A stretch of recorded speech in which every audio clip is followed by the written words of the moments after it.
લોકોના જે સંદેશ આપીએ છીએ કે રાજુ કરપડાની સાથે હજારો ખેડૂતોનો પ્રેમ છે ની સામે દેખાય છે।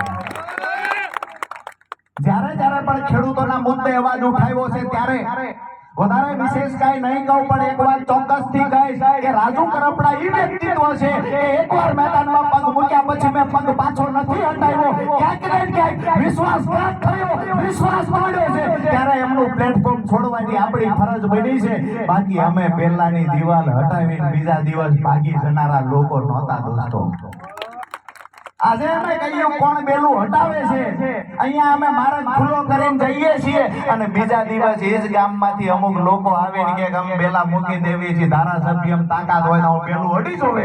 ત્યાર પછી વિસાવદર ગામમાં ધારાસભ્યએ પ્રવેશ નથી કર્યો। આટલા ડરપોક અને ભાગેડું અમે લોકો નથી મિત્રો। જે લોકો ડરપોકની વાતો કરે છે એને કહીએ છીએ કે રાજુ કરપડા ભૂતકાળમાં પણ જેલમાં ગયેલો છે, ખેડૂતો માટે અગાઉ પણ જેલમાં ગયો છું, આ વખતે પણ ખેડૂતો માટે જેલમાં ગયો। જેટલી વખત જવું પડે એટલી વખત જેલમાં જવાની તાકાત રાજુ કરપડામાં છે, પણ મારો ખેડૂત એક દી જેલમાં જાય રાજુ કરપડાને બહાતી વાત નથી દોસ્તો। અમારા ખેડૂતોએ દિવાળીનો તહેવાર જેલમાં કાઢવો પડ્યો છે, એની પીડા એક આગેવાન તરીકે રાજુ કરપડાને છે।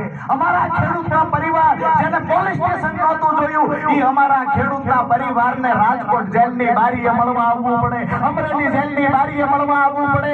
ગાડીઓ કરતા વાડીએ કામ હતું, સીઝન હતી, એ સીઝનમાં કામ મૂકી અને ભાવનગર સુધી આવીને જેલે મળવા આવવું પડે। અને જ્યારે ખેડૂત પરિવારને અંદર રહેલો અમારો ખેડૂત જ્યારે હામા રડતા હતા તે પીડા રાજુ કરપડા થતી હતી ને, પીડાના કારણે જે કાંઈ નિર્ણય લીધો છે એ લેવો પડ્યો છે મિત્રો। ઘણા બધાને એવું થતું હોય છે મિત્રો, અમુક તો કોમેન્ટો કરતા હોય છે, સોશિયલ મીડિયાના માધ્યમથી પોતાના વિચારો રજૂ કરતા હોય છે। આ મિત્રોને કહીએ છીએ કે એક વખત પરિવારને છૂટો મૂકી પરિવારથી દૂર એક અઠવાડિયા માટે જેલમાં તો જાઓ, તમને અમારા ખેડૂતોની પીડા સમજાશે।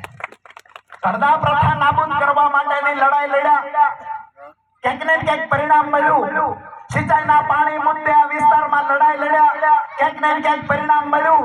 જ્યારે પાક વીમા યોજના સામેની લડાઈ લડતા ક્યાંક ને ક્યાંક પરિણામ મળ્યું। અરે આ વિસ્તારમાં જ્યારે કમોસમી અતિવૃષ્ટિ વરસાદ થયો છે, ખેડૂતોને જ્યારે પાક નુકસાન થયું છે ત્યારે એના વળતર માટેની લડાઈ લડ્યા છીએ। 2018 થી 25 સુધીમાં 5 વખત સુરેન્દ્રનગર જિલ્લાને સહાય અપાવી છે ને આ કામ અમે કર્યું છે। મારા કામ મારે આ જગ્યા પર આ વિસ્તારની અંદર ગણાવવાની જરૂર નથી, પણ જે મિત્રો બિન ખેડૂત છે જેને ખરેખર ઓફિસમાં બેસીને આજ પણ સુરતની અને અમદાવાદ